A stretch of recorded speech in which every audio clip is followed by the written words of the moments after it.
स्वागत है आप सभी का लर्न एंड फन पे, जहां पे टीचर्स आपको दिल और दिमाग दोनों से पढ़ाते हैं। और आज हम लोग मिले हैं केमिकल बॉन्डिंग लेक्चर 2 के लिए। लेक्चर 1 में हम लोगों ने आयनिक बॉन्ड क्या होता है और कोवलेंट बॉन्ड क्या होता है इसके बारे में बात की थी, और साथ ही साथ आयनिक बॉन्ड के जो कंपाउंड्स बनते हैं जिनको हम आयनिक कंपाउंड्स बोलते हैं उनकी प्रॉपर्टीज पढ़ ली थी।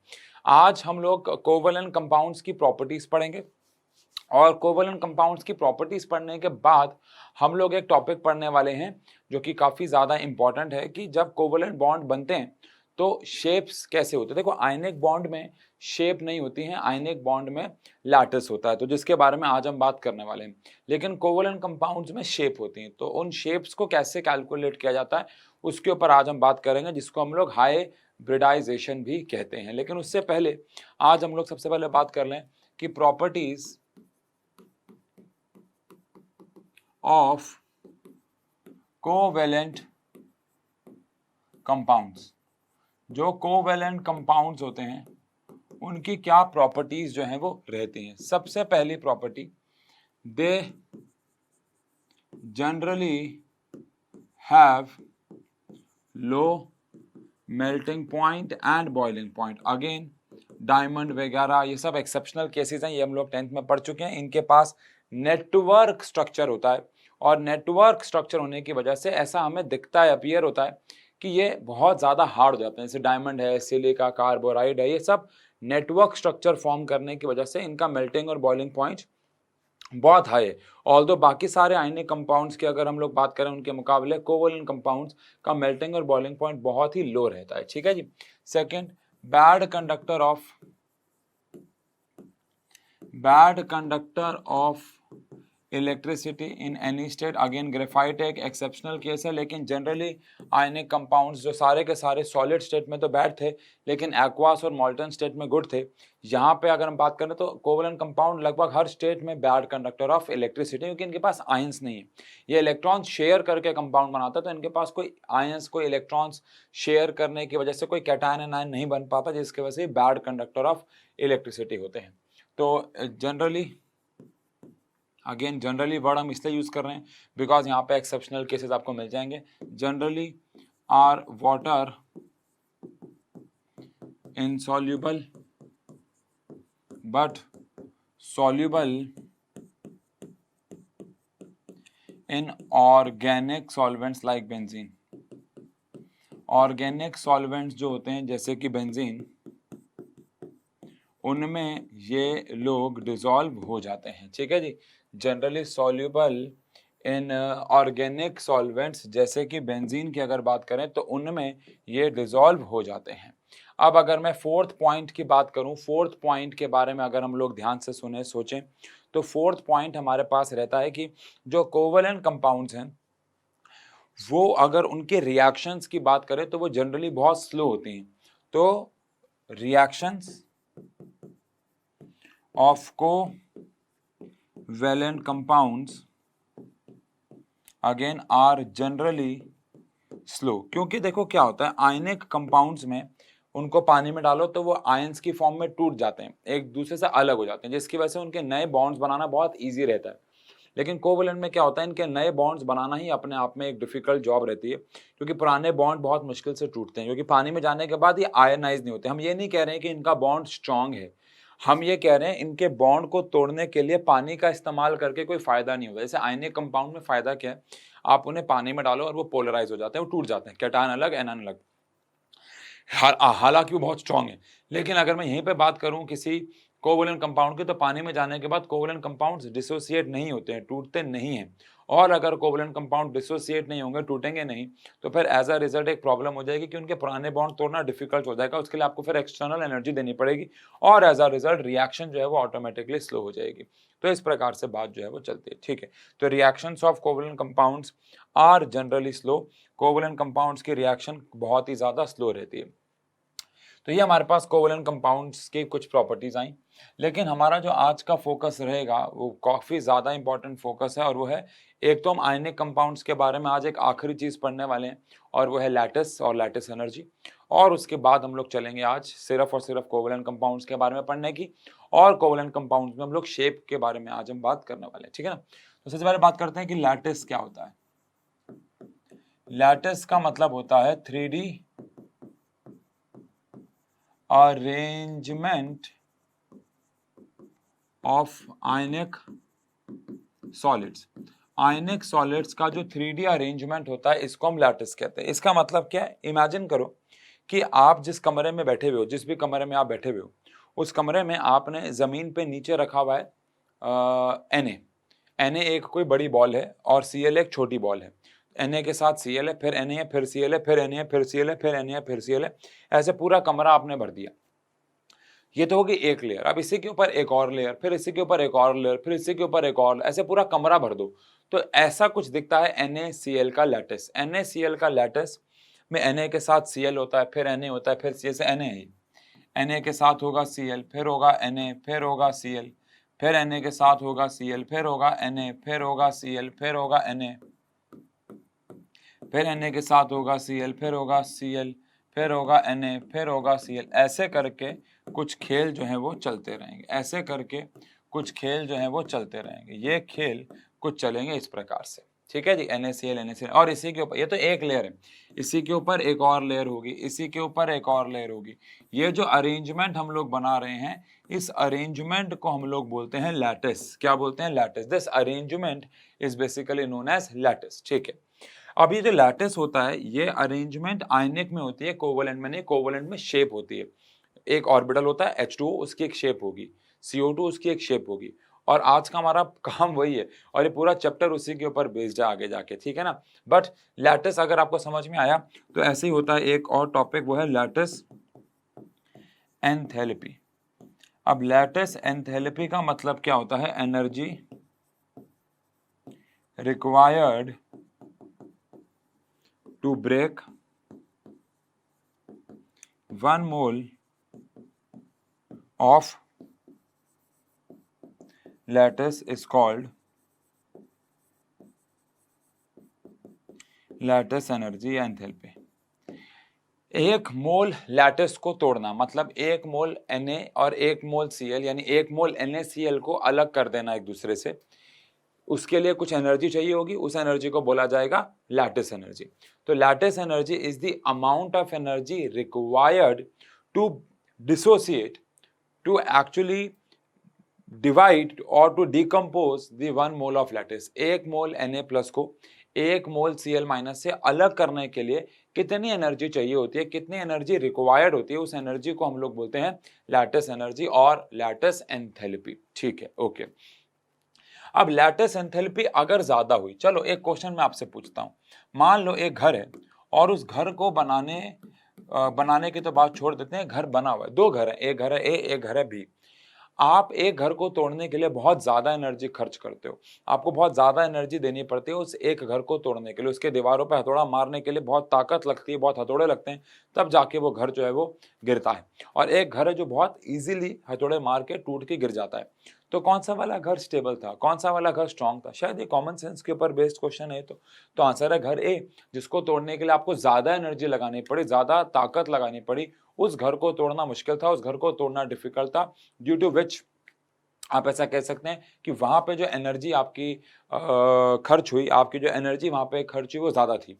तो क्या ऐसा बोलते हैं कि अगर किसी, पहले बात तो लैटिस एनर्जी क्या है, कितनी एनर्जी लगती है एक मोल लैटिस को तोड़ने के लिए, उसको लैटिस एनर्जी बोलते हैं। अब अगर लैटिस एनर्जी ज्यादा है, नोट का पॉइंट, अगर किसी भी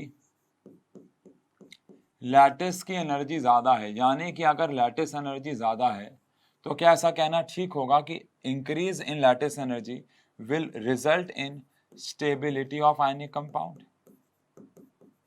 स्टेबिलिटी ऑफ आयनिक कंपाउंड, क्या ऐसा कहना ठीक होगा? तो आंसर है बिल्कुल कहना ठीक होगा कि अगर एक लैटिस ज्यादा स्टेबल है तो उसकी जो लैटिस एनर्जी होगी वो ज्यादा होगी, है ना। लैटिस ज्यादा स्टेबल है तो आयनिक कंपाउंड भी हमारा जो है वो ज्यादा स्टेबल रहेगा।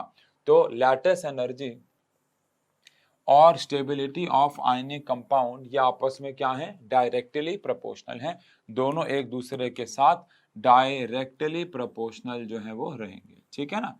ये बात आपको समझनी है, ओके, ठीक है, डन है। अब अगर हम ऐसे समझें कि दो लैटिस हैं, एक को तोड़ने के लिए बहुत ज्यादा एनर्जी देनी पड़ी, एक को बहुत कम। तो जिसको तोड़ने के लिए आपको ज्यादा एनर्जी देनी पड़ी, ऑटोमेटिकली आप समझ सकते हो कि उसमें वो लैटिस स्टेबल है, उसको तोड़ने में आपको बहुत मेहनत लग रही है ना। पॉइंट है ना, सही कह रहा हूं कि नहीं कह रहा हूं, इतना बताओ बस, है ना। ठीक है, अब एक सवाल पूछता हूं, अगर मैं आपसे पूछूं फेवरेबल कंडीशंस, ये एग्जाम के लिए बहुत इंपॉर्टेंट टॉपिक है, टू फॉर्म एक बेहतर आयनिक कंपाउंड। ये एनसीईआरटी का सवाल भी आप जाके चेक कर सकते हो। एनसीईआरटी में एक क्वेश्चन है, what are the favourable conditions to form ionic compounds, या ऐसा कुछ क्वेश्चन है, भाषा अलग हो सकती है, what are the favourable conditions to form a stable ionic compound, ऐसे करके एक सवाल है वहां पर, ठीक है ना। अब क्या क्या स्टेबल कंडीशंस हैं, क्या क्या फेवरेबल कंडीशंस हैं अगर आपको एक अच्छा आयनिक कंपाउंड बनाना है। सोचो, इमेजिन करो, एक अच्छा आयनिक कंपाउंड कब बनेगा। पहली बात तो आप सोचो आयनिक कंपाउंड क्या होता है। आयनिक कंपाउंड वो होता है जिसमें कोई एक इलेक्ट्रॉन देता है और दूसरा ले लेता है, इसको हम लोग आयनिक कंपाउंड बोलते हैं। अब एक अच्छा आयनिक कंपाउंड क्या होगा, जिसमें कोई इजीली इलेक्ट्रॉन दे देगा और दूसरा वाला इजीली इलेक्ट्रॉन ले लेगा, इसी को तो हम एक अच्छा आयनिक कंपाउंड बोलेंगे। अब अगर मैं ऐसे समझूं कि favourable conditions to form ionic compound में सबसे पहली कंडीशन होनी चाहिए larger size of cation, larger size of cation, क्योंकि देखो कैटायन का साइज जितना बड़ा होगा उतनी इजीली इलेक्ट्रॉन जो है वो निकल पाएगा कैटायन से। तो जितना कैटायन का साइज बड़ा होगा उतनी इजीली इलेक्ट्रॉन कैटायन से निकलेगा, लूज होगा, और उतना इजीली आयनिक कंपाउंड जो फॉर्म होगा। अगला, smaller size of anion, anion का जो साइज है वो छोटा होना चाहिए, क्योंकि जितना एनायन का साइज छोटा होगा इलेक्ट्रॉन गेन उतनी आसानी से होगा। जितना एनायन का साइज छोटा होगा इलेक्ट्रॉन गेन उतनी आसानी से होगा, क्योंकि हम सब जानते हैं smaller the size of anion higher is the effective nuclear charge. Chemical classification of element, periodic classification of element, left to right जाओ, इलेक्ट्रॉन गेन करने की टेंडेंसी बढ़ती थी बिकॉज साइज छोटा होता था, और राइट टू लेफ्ट जाओ तो फर्स्ट ग्रुप वालों की इलेक्ट्रॉन देने की टेंडेंसी ज्यादा होती है बिकॉज साइज बड़ा। तो कैटायन का साइज बड़ा होना चाहिए, एनायन का साइज छोटा होना चाहिए, और हाई लैटिस एनर्जी होनी चाहिए। लैटिस एनर्जी हाई होनी चाहिए, ये नहीं भूलना है हमें। लैटिस एनर्जी अगर हाई हुई तो आयनिक कंपाउंड स्टेबल होगा। तो ये फेवरेबल कंडीशंस हैं टू फॉर्म एक बढ़िया वाला आयनिक कंपाउंड। कूल है। अब एक बढ़िया वाला आयनिक कंपाउंड तो हमने बना लिया, लेकिन एक कोवैलेंट कंपाउंड के बारे में कैसे बात करें। अब हम शायद आयनिक कंपाउंड पे एक आध लेक्चर में पॉलिंग स्केल में 5 मिनट के लिए वापस आ जाएंगे, अदरवाइज अब हमें आयनिक कंपाउंड पे वापस आना नहीं है। अब हमारा मेन जो टॉपिक रहेगा वो रहेगा कोवैलेंट कंपाउंड्स के ऊपर। अब कोवैलेंट कंपाउंड्स की अगर मैं बात करूं, आयनिक कंपाउंड्स का लैटिस होता है, शेप नहीं होती। अब NaCl की शेप नहीं है, NaCl की लैटिस है, ये लैटिस है, अरेंजमेंट है, इनकी कोई शेप नहीं होती है, समझ रहे हो आप। लेकिन वाटर की H2 जो कि कोवैलेंट कंपाउंड है, मैं आपको बोलूं कि आप वाटर कैसे बनाओगे, तो हो सकता है आप बोलो ये O है, ये H है, ये H है, लेकिन ये वाटर की शेप नहीं होती है। वाटर की एक्चुअली शेप ऐसे होती है। अब हमें कैसे पता लगा भाई वाटर की शेप ऐसी होती है। ऐसे ही अगर मैं आपसे पूछूं कि what is the shape of NH3, NH3 की शेप कैसी होती है, तो आप कहोगे शायद NH3 की शेप ऐसी होती है, बट आंसर है नहीं, ऐसी नहीं होती है। NH3 की शेप ऐसी होती है। अब ये कैसे हो रहा है भाई, ये कैसे हो रहा है, आप सब भी, और हो सकता है आप में से कुछ ने टॉपिक किया हुआ हो तो आप सबको पता ही होगा कि ये मैं कैसे कर रहा हूं, लेकिन अगर नहीं पता तो इसका आंसर आपको आज नहीं तो अगले लेक्चर तक मिल जाएगा। आज हम शुरुआत तो इसकी कर ही लेंगे। पहली बात तो किसी भी मॉलिक्यूल की जो शेप है वो पता लगाने से पहले हमें एक चीज पता लगानी होती है, और वो है हाइब्रिडाइजेशन। यानी किसी भी मॉलिक्यूल की हमें क्या निकालनी सीखनी होती है, हाइब्रिडाइजेशन। अब हाइब्रिडाइजेशन का एक्चुअली मतलब क्या होता है, पहली बात तो जैसे बायोलॉजी में एक टॉपिक आता है हाइब्रिडाइजेशन, है ना। बायोलॉजी में हाइब्रिडाइजेशन क्या होता है और केमिस्ट्री में क्या दोनों फर्क है, हाइब्रिडाइजेशन। तो बायोलॉजी का हाइब्रिडाइजेशन का मतलब होता था जिसमें हम दो एग्जिस्टिंग स्पीशीज को एक दूसरे के साथ क्रॉस ब्रीड करवाते थे और एक नई प्रजाति बनाते थे, उसको हम हाइब्रिडाइजेशन कहते थे। शायद आपको याद हो कि हम लोगों ने एवोल्यूशन, एक चैप्टर आया था हमारे पास हेरेडिटी एवोल्यूशन, शायद क्लास थी हमारी 10th क्लास थी हेरेडिटी एवोल्यूशन, जिसमें हमने खच्चर यानी घोड़े और गधे का क्रॉस ब्रीड करवाया था और खच्चर या गच्चर जो भी होता है मुझे पता नहीं, लेकिन वो बनाया था। है ना। ऐसे ही हम लोग अलग अलग क्रॉस ब्रीडिंग करके अलग अलग प्रजातियां बनाते हैं बायोलॉजी में। लेकिन केमिस्ट्री का हाइब्रिडाइजेशन थोड़ा अलग है। केमिस्ट्री का हाइब्रिडाइजेशन क्या कहता है? केमिस्ट्री का हाइब्रिडाइजेशन कहता है कि अगर मैं दो एटम्स को एक दूसरे के ऊपर ओवरलैप करूंगा तो जो नए ऑर्बिटल बनेगा उसकी एक नई शेप होगी, which is given by hybridisation. तो during formation of covalent bond, during formation of covalent bond, orbitals overlap each other, ये तो हम जानते हैं, orbitals overlap each other, orbitals overlap each other and due to overlapping their shape changes. Full stop. New shape is given by hybridization. नई जो shape है वो आपको मिलेगी हाइब्रिडाइजेशन से। अब हाइब्रिडाइजेशन क्या होता है उसके ऊपर आज हम बात करेंगे, लेकिन जो न्यू शेप आपको मिलेगी वो आपको मिलेगी बाय हाइब्रिडाइजेशन। लेकिन ये हाइब्रिडाइजेशन है क्या?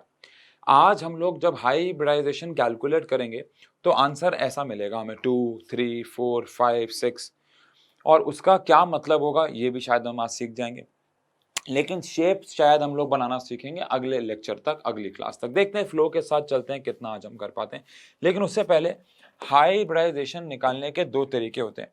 एक होता है इलेक्ट्रॉनिक कॉन्फ़िगरेशन, ये मैं हमेशा से हर साल ऑफलाइन में सिखाता आया हूं जब हम ऑर्गेनिक में पहुंचते हैं। देखो सबके अपने अपने तरीके हो सकते हैं। मेरा तरीका ये है कि हाइब्रिडाइजेशन को सीखने के ना दो तरीके, उनमें से एक जो मैं अभी आपको सिखा रहा हूँ जो कि बहुत ईजी है, वो तरीका यूनिवर्सल तरीका है, हर जगह काम आ जाएगा आपके सिवाय ऑर्गेनिक कंपाउंड्स के। और ऑर्गेनिक कंपाउंड्स में भी दो चार के काम आ जाएगा, बाकियों के नहीं। तो ऑर्गेनिक कंपाउंड्स की हाइब्रिडाइजेशन निकालने के लिए हम लोग जब ऑर्गेनिक में पहुंचेंगे जो कि काफी दूर है अभी, वहां पे हम वाला तरीका सीख लेंगे ताकि तब तक आप ये इजी वाले मेथड से काम चलाएं। हाइब्रिडाइजेशन निकालने का एक फॉर्मूला होता है, H stands for hybridization. Formula होता है half V plus M minus C plus A। Hybridization का फॉर्मूला होता है V plus M minus C plus A। H का मतलब तो यहाँ पे आप समझ ही गए होंगे कि हाइब्रिडाइजेशन है। V का मतलब क्या है? V का मतलब यहाँ पे है valence electrons of central atom. V का मतलब यहाँ पे है जो सेंट्रल एटम हमारे पास है, जो सेंटर पे हमारा एटम बैठा हुआ, जो सेंट्रल एटम है उसके कितने वैलेंस इलेक्ट्रॉन्स हैं। तो valence electrons of central atom. Central atom क्या होता है? वैलेंस इलेक्ट्रॉन तो आपको पता है, लेकिन सेंट्रल एटम क्या होता है इसके ऊपर अभी हम क्वेश्चन करेंगे, आप समझोगे यार। लेकिन जैसे CH4 है, इसमें कार्बन के आसपास 4 हाइड्रोजन होंगे, तो इसको हम लोग बोल देंगे हमारा, कार्बन को हम लोग बोल देंगे हमारा सेंट्रल एटम। कार्बन हमारा हो जाएगा सेंट्रल एटम। तो यह बात आपको सबसे पहले समझनी है कि सेंट्रल एटम का मतलब क्या है। सेंट्रल एटम का मतलब है सेंटर पे बैठा हुआ एटम, ऐसा एटम जो सेंटर पे बैठा हुआ उसके आसपास लोग हों। तो V यहाँ पे क्या है? उस सेंट्रल एटम में कितने वैलेंस इलेक्ट्रॉन्स हैं। M का मतलब यहाँ पे है number of monovalent atoms around central atom. Central atom के आसपास ऐसे कितने एटम्स हैं जो मोनोवैलेंट हैं, मतलब कि जिनकी वैलेंसी 1 है, जिनकी वैलेंसी 1 है। अभी हम करेंगे, समझेंगे आप। C का मतलब यहां पे चार्ज ऑन कैटायन है, और A का मतलब यहां पे चार्ज ऑन एनायन है। C का मतलब चार्ज ऑन कैटायन है और A का मतलब यहाँ पे चार्ज ऑन एनायन है। ठीक है जी। अब इनको अगेन ये सब बताने के बावजूद भी हाइब्रिडाइजेशन जैसा टॉपिक आपको समझ में नहीं आता है, लेकिन आपको समझाना है अगर, तो उसके लिए हम यहाँ पे कुछ 2 4 5 सवाल करेंगे और आप चीजें समझ जाओगे। जैसे कि मान लो क्वेश्चन आया, एक क्वेश्चन फ्रेम कर लेते हैं पहले। क्वेश्चन आया कि give the hybridization of following. आपको इन सब की हाइब्रिडाइजेशन बतानी है। अगेन अगर हम हाइब्रिडाइजेशन निकाल रहे हैं तो आज वो नंबर्स में आएगी, 2 3 4 5 6 7 8 9 जो भी आएगी। लेकिन उसका क्या मतलब है, उसकी जैसे 2 आई तो उसके लिए एक पर्टिकुलर शेप है, 3 आई उसके लिए एक पर्टिकुलर शेप है, 4 आई जैसे यार होता है ना, अब हम के शॉपिंग मॉल में जाते हैं तो वहां पे लिखा होता है टी शर्ट है एक्सेल, तो एक्सेल का ना एक मतलब है कि लेंथ इतनी, ब्रेथ इतनी, हाइट इतनी। जूते के नंबर होते हैं 7 नंबर 8 नंबर, तो 7 नंबर का मतलब ये है, 8 नंबर का मतलब ये, तो हर चीज का ना एक मतलब है। ऐसे ही यहाँ पे जो नंबर्स आएंगे हमारे पास, पहली बात तो जो हाइब्रिडाइजेशन होगी, हाइब्रिडाइजेशन की हमेशा जो वैल्यू आपको मिलेगी वो या तो 2 मिलेगी, या तो 3 मिलेगी, या तो 4 मिलेगी, या तो 5, ऐसे। यानी आपको ये कभी 1 नहीं मिलेगी, आपको ये कभी 2, आपको ये कभी ऐसे 1.5 नहीं मिलेगी, मतलब 1 तो मिलेगी नहीं, 1 से नीचे तो भूल ही जाओ। ये आपको कभी फ्रैक्शन में नहीं मिलेगी, कभी डेसिमल में नहीं मिलेगी। अगर आपका आंसर 1 या उससे छोटा आ रहा है, फ्रैक्शन में आ रहा है, डेसिमल में आ रहा है, तो इसका मतलब गलती आपकी है, गलती आपने कहीं पे की है, बिकॉज ऐसा हो ही नहीं सकता। आप समझोगे ऐसा क्यों। मान लो हमें कुछ मॉलिक्यूल्स की हाइब्रिडाइजेशन कैलकुलेट करनी है, जैसे कि मान लेते हैं आपको हाइब्रिडाइजेशन निकालनी है CH4 की। बहुत सिंपल सा एक मॉलिक्यूल लेते हैं। तो पहले तो फॉर्मूला है हमारे पास half V plus M minus C plus A. सबसे पहली बात तो हमारे पास फॉर्मूला है half V plus M minus C plus A. अब अगर हमारे पास फॉर्मूला है half V plus M minus C plus A, तो उस हिसाब से अगर हम बात करें तो हाफ V का मतलब है सेंट्रल एटम के कितने वैलेंस इलेक्ट्रॉन। अब यहाँ पे सेंट्रल एटम कौन है, तो आंसर है कार्बन है। अब कार्बन के वैलेंस इलेक्ट्रॉन्स कितने होते हैं, 4। यहाँ पे M का मतलब है नंबर ऑफ मोनोवेलेंट एटम्स। ऐसे कितने एटम्स हैं कार्बन के आसपास जो मोनोवेलेंट है। मोनोवेलेंट मतलब जिनकी जो वैलेंसी है वो 1 है। तो आंसर है कार्बन के आसपास पहली बात तो हाइड्रोजन है, और हाइड्रोजन की वैलेंसी हम सब जानते हैं कि क्या होती है, 1। तो ऐसे 4 लोग हैं यहाँ पे जिनकी वैलेंसी 1 है। अगेन अगर हम बात करें कार्बन, तो कार्बन के वैलेंस इलेक्ट्रॉन 4 हो गए, और हाइड्रोजन जो कि मोनोवेलेंट एटम है 4 हो गए। अब कैटायन के चार्ज की बात करें तो इधर हमारे पास कैटायन यानी प्लस का कोई भी चार्ज नहीं है, और एनायन की चार्ज की बात करें तो अगेन माइनस का भी कोई चार्ज नहीं है। तो कैटायन और एनायन का कोई चार्ज यहाँ पे अवेलेबल नहीं है। तो 4 और 4 होता है 8, और 8 का आधा हो जाता है 4। अब इस 4 का मतलब क्या है, ये हम लोग अगले लेक्चर में शायद सीखेंगे, ठीक है जी। हाँ अगले में सीखेंगे, आज जल्दबाजी नहीं करते हैं। तो ये 4 आ गया, ठीक है। अब जैसे कि मान लो हमारे पास आता है NH3। अब NH3 की मैं हाइब्रिडाइजेशन निकालता हूँ। सबसे पहले formula half V plus M minus C plus A. ये हमारे पास फॉर्मूला आ गया half V plus M minus C plus A. अब इस हिसाब से अगर हम लोग बात करें तो हाफ V, पहली बात तो सेंट्रल एटम यहाँ पे कौन है, क्या यहाँ पे सेंट्रल एटम N है या H है। कॉमन सेंस की बात है N है, क्योंकि N के आसपास H होंगे, H के आसपास N तो हो ही नहीं सकते। एक N है तो 3 H उसके आसपास होंगे। अच्छा अब उसके वैलेंस इलेक्ट्रॉन कितने हैं, तो N के पास 5 है, नाइट्रोजन के पास 5 वैलेंस इलेक्ट्रॉन्स होते हैं। इसके बाद कितने आसपास इसके मोनोवेलेंट एटम्स हैं। मोनोवेलेंट मतलब जिनकी वैलेंसी 1 हो, तो N के आसपास है H, और H की वैलेंसी 1 होती है, और कितने H बैठे हुए यहाँ पे 3। फिर कैटायन का कोई चार्ज नहीं है, एनायन का कोई चार्ज नहीं है, तो ओवरऑल 5 और 3 8 आ गया। तो H आ गया 8 का आधा विच इज 4। अब इस 4 का मतलब क्या है, अभी हम छोड़ देते हैं। अच्छा अब ऐसा नहीं है कि आंसर 4 ही आएगा, है ना भाई, रुको जरा सब्र करो, है ना, वो वाली बात है। चलो आओ ठीक है, मान लो CO2 का एक एग्जांपल ले लेते हैं। फॉर्मूला आपको मेरे साथ साथ बोलना है तभी याद होगा, half V plus M minus C plus A. Again यहाँ पे हमारे पास वैलेंस इलेक्ट्रॉन्स कितने हैं सेंट्रल एटम के, सेंट्रल एटम कौन है यहाँ पे, कार्बन है। कार्बन के वैलेंस इलेक्ट्रॉन्स कितने हैं, 4 हैं, डन है। मोनोवेलेंट एटम का कार्बन, अब यहाँ पे ध्यान सुनना है, कार्बन के आसपास कौन है, तो आंसर है ऑक्सीजन है। और ऑक्सीजन एक मोनोवेलेंट एटम नहीं है, ऑक्सीजन एक डाइवेलेंट एटम है। ऑक्सीजन एक मोनोवेलेंट एटम नहीं है, ऑक्सीजन एक डाइवेलेंट एटम है। अब अगर डाइवेलेंट है तो मोनोवेलेंट तो इसके आसपास एक भी नहीं है। अब अगर मोनोवैलेंट इसके आसपास एक भी नहीं है तो m की वैल्यू होगी 0। कैटायन पे इस पे कोई भी चार्ज नहीं है, एनायन पे कोई भी चार्ज नहीं है, तो 4 का आधा हो जाएगा 2, तो हाइब्रिडाइजेशन आ जाएगी हमारे पास 2। हाइब्रिडाइजेशन हमारे पास आ जाएगी 2। ठीक है जी। अच्छा, आपको चार्ज वाले 2 एग्जांपल ले लेते हैं ताकि हम उनको भी समझें। मान लो यहाँ पे आया SO4 -2 और एक प्लस का ले लेते हैं, मान लो NH4 पॉजिटिव। फिर मैं 2 आपको करने के लिए दूंगा, ठीक है। मान लो SO4 -2 आया, तो इसकी हाइब्रिडाइजेशन अगर हम निकालें तो फॉर्मूला आ गया half V + M - C + A। पहले तो फॉर्मूला आ गया भाई। अब कार्बन यहाँ पे, सल्फर यहाँ पे सेंट्रल एटम है और सल्फर के वैलेंस इलेक्ट्रॉन्स कितने होते हैं, तो आंसर है 6। 6 इसके वैलेंस इलेक्ट्रॉन्स होते हैं। अगेन मोनोवैलेंट, मोनोवैलेंट तो है ही नहीं क्योंकि ऑक्सीजन तो डाइवैलेंट होता है, तो मोनोवैलेंट तो एक भी नहीं है इसके पास। अब कैटायन पे कोई चार्ज नहीं है, लेकिन एनायन पे चार्ज है -2 का। एनायन मतलब नेगेटिव। अब नेगेटिव वाले चार्ज को आपको प्लस करना है और प्लस का कोई चार्ज होगा तो आपको उसे माइनस करना है। मतलब कैटायन का चार्ज आपको माइनस करना है, एनायन का चार्ज आपको प्लस करना है। तो इस पे -2 का चार्ज है तो वो प्लस होगा। ये बात आपको ध्यान रखनी है, हमेशा बच्चे यहाँ पे गलती कर जाते हैं। तो यहाँ पे हमारे पास 6 और 2 8, 8 का जो आधा है वो हमारे पास 4 आ गया। अब यहीं पे अगर मैं NH4 की बात करूं तो हाइब्रिडाइजेशन का फॉर्मूला होता है half V + M - C + A। अब अगर इधर बात की जाए तो अगेन सेंट्रल एटम हमारे पास नाइट्रोजन है, उसके वैलेंस इलेक्ट्रॉन 5 होते हैं, मोनोवैलेंट 4 है, हाइड्रोजन 4 है। अब कैटायन का जो चार्ज है प्लस का वो आपको माइनस करना है, कैटायन का चार्ज आपको माइनस करना है, बस आप ये बात मत भूलना।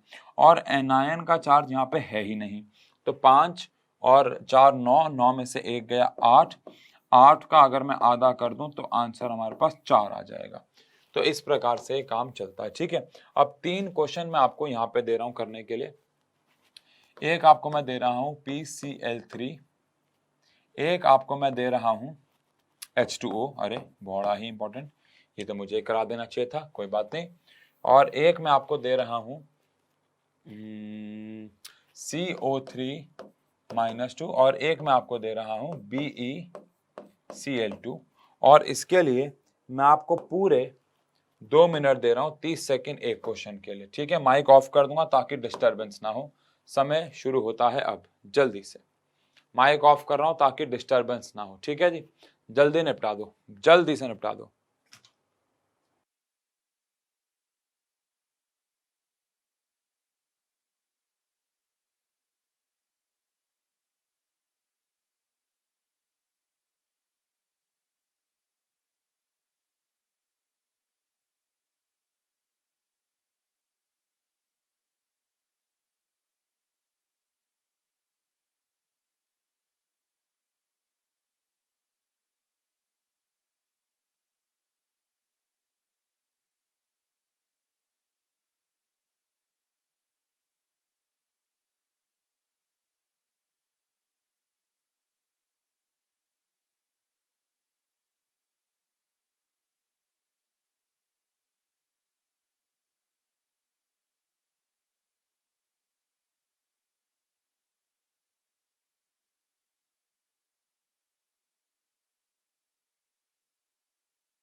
हाँ, तो आई होप आप लोगों ने इन दोनों की चारों की हाइब्रिडाइजेशन कर दिए और आई होप सही भी किए। अच्छा, कमेंट सेक्शन पे प्लीज़ ज़रूर लिखिएगा जब मैं इन चारों की हाइब्रिडाइजेशन कर दूं कि आप में से कितने को, देखो क्या होता है ना, एक होता है जब बच्चा ना खुद से ईमानदार हो पाता है, अगर वो खुद से ईमानदार हो गया तो वो फिर दुनिया से भी हो जाएगा। जो खुद से ईमानदार, खुद से किए हुए वादे, खुद से ही झूठ बोलता है, तो फिर वो, अगर आप यहाँ पे बोल दोगे कि मेरे चारों के चारों सही हैं, तो उससे क्या होगा? कुछ भी नहीं होगा।